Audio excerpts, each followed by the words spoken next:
Inisang repolyo with matching tinapa. Let's cook! Very healthy, swak sa budget, at napakasarap na ginisang repolyo. Very basic lang po at napakamura pa ng mga ingredients.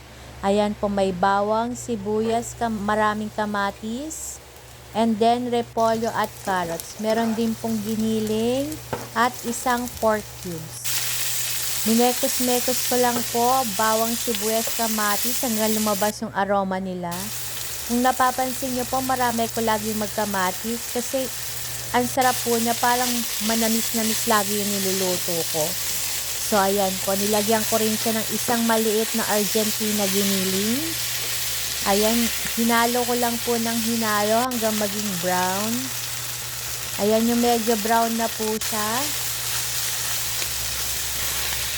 Isinunod ko na pong ilagay yung carrot. Hinalo ko lang pong mabuti.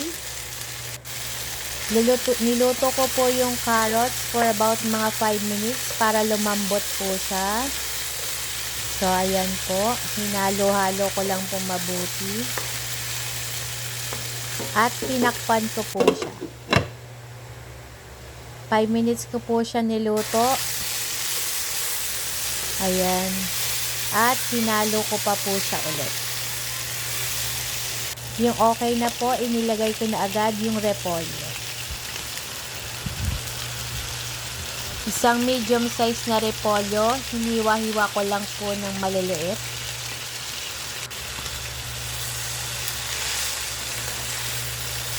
Sa English po, stir fry cabbage po yung niluto ko.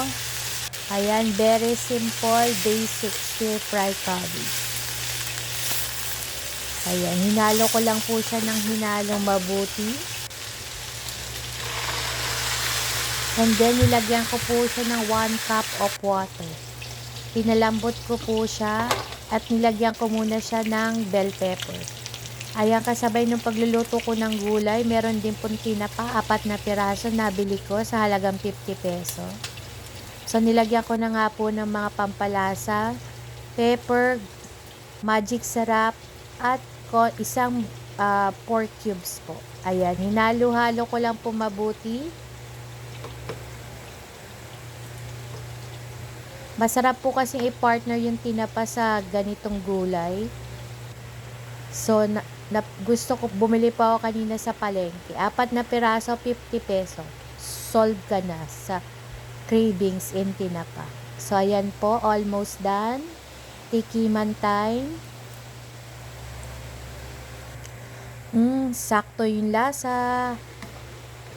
Come on, let's eat. Luto na po ang gulay at tinapang isda. Kain po tayo. Kuha na ng kanin. Happy Monday, everyone. Hope you like it.